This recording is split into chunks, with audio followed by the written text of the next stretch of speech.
On July 4th, 2026, America celebrates 250 years since the signing of the Declaration of Independence, what the White House called the greatest political journey in human history. 250 years. 13 colonies that nobody expected to survive became the most powerful nation the world has ever seen. But here is what most anniversary celebrations miss. America did not just grow powerful for itself. It changed the way every single human being on Earth lives, in ways that most people never connect back to America at all. Today we look at 5 of those ways, and every single one traces back to a specific American state, a specific place, a specific moment that quietly rewrote the rules for the entire world. Let's begin. Way 5. Virginia. Democracy was not a proven system. It was an idea. A radical, dangerous, deeply uncertain idea that most of the world's most powerful people believed was doomed to fail. Kingdoms and empires had ruled human civilization for thousands of years.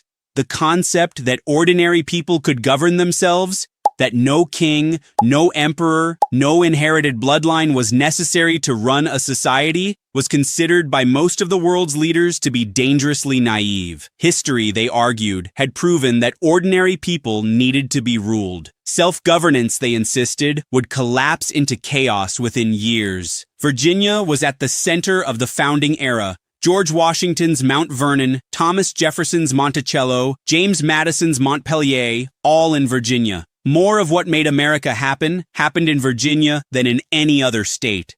The men who wrote the Constitution, who designed the framework of American government, who debated every word of the documents that created the world's first modern democratic republic, they were largely Virginians, meeting in Virginia rooms, drawing on Virginia experiences. What happened next changed the world in a way that is difficult to fully measure. Democratic governments began appearing across Europe, across Latin America, across Asia, and eventually across Africa. Not copies of the American system, but systems inspired by the proof that self-governance could work. That proof came from Virginia. That proof came from America. And in 2026, as America celebrates 250 years, more than half of the world's countries operate under some form of democratic government, a number that was essentially zero when Virginia's founding fathers put pen to paper in the 18th century. Way 4. Michigan. Before Henry Ford built his factory in Detroit, Michigan, owning a car was something only the very wealthy could ever consider. Automobiles existed, but they were handmade, expensive, unreliable, and entirely inaccessible to ordinary working people. The idea that a factory worker, a farmer, a teacher, or a nurse could own a personal vehicle and travel wherever they wanted, whenever they wanted, would have seemed like a fantasy to most people. Detroit changed that for the entire world. Ford's assembly line, perfected at his Highland Park plant in Michigan, did not just make cars cheaper. It introduced a completely new way of making almost everything. The moving assembly line, where each worker performed one specific task as the product moved past them, reduced the time to build a car from over 12 hours to under 2 hours. The price of a Model T fell from over $800 to under $300, bringing car ownership within reach of the workers who were building them. The Industrial Revolution's principles, machines, factories, mass production, were perfected and spread globally from American manufacturing centers like Detroit. Every factory on Earth that uses an assembly line, making electronics in South Korea, producing clothing in Bangladesh, manufacturing appliances in Germany, is using a system that was refined and proven in Michigan. The global manufacturing economy that lifted billions of people out of poverty by creating affordable goods was built on a foundation that Ford laid in Detroit. Michigan did not just build cars, it built the template for how the modern world makes things. Way 3. New Mexico. On July 16th, 5:29 in the morning, in the desert of New Mexico at a place called Trinity Site, the world changed in an instant. The first nuclear device ever detonated exploded with a force equivalent to 21,000 tons of TNT. The light was visible from hundreds of miles away. The heat was so intense it turned the desert sand beneath it into glass. And the scientists watching from the observation bunkers knew immediately that nothing about human civilization would ever be the same again.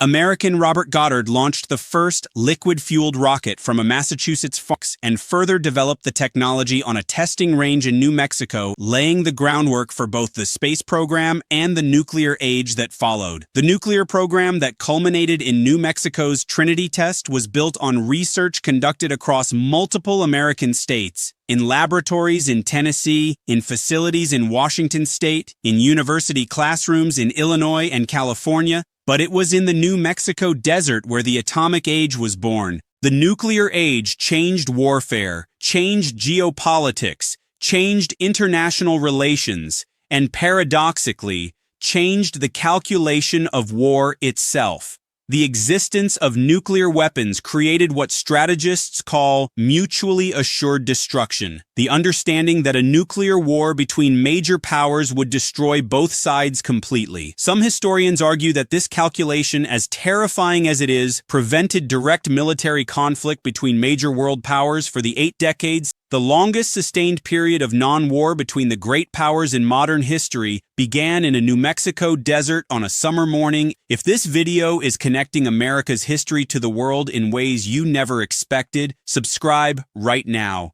Way 2, Texas. On July 20th, Neil Armstrong stepped onto the surface of the moon and said words that were broadcast simultaneously to an estimated 600 million people watching on television around the world, the largest audience in human history up to that point. And the voice guiding him there was coming from Houston, Texas, NASA's Mission Control, the room full of engineers and scientists who managed every aspect of the Apollo missions, was located in Houston. Houston, we have a problem, is not just a famous movie line.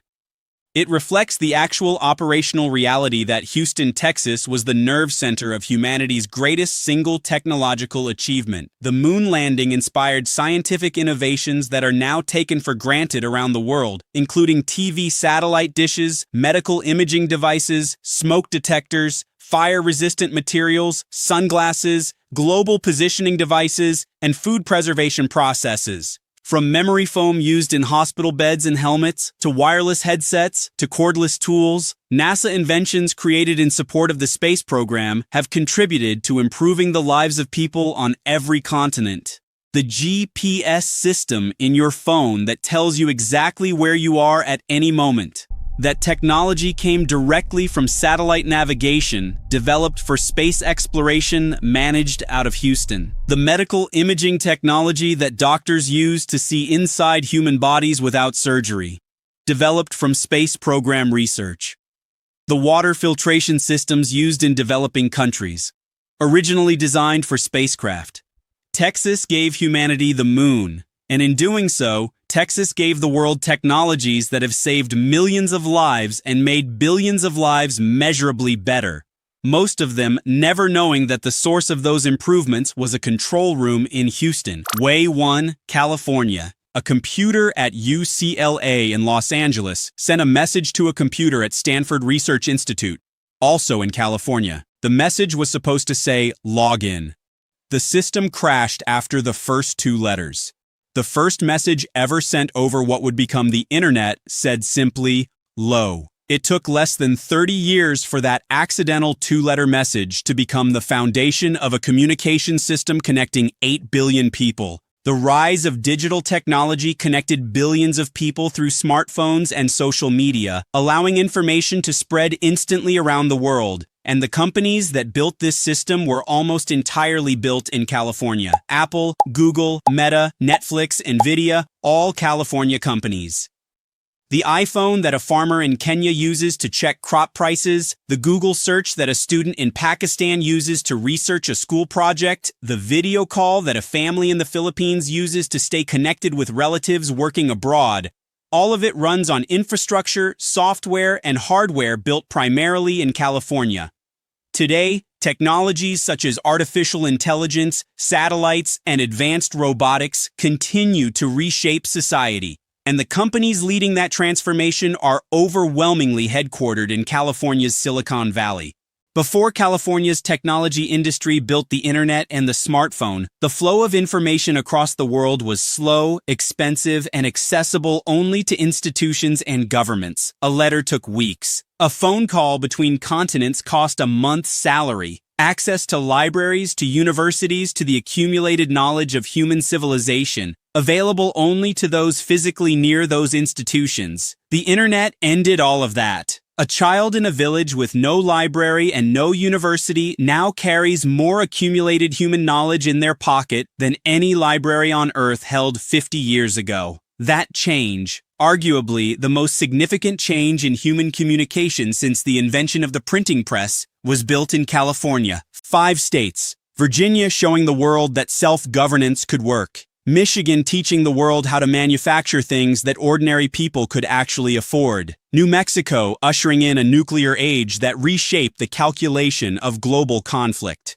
Texas launching humanity into space and delivering technologies that improved life on every continent. And California connecting every human being on Earth through a communication revolution that no generation before ours could have imagined. Tell us in the comments, which of these 5 surprised you the most? And which state do you think made the biggest contribution to the world?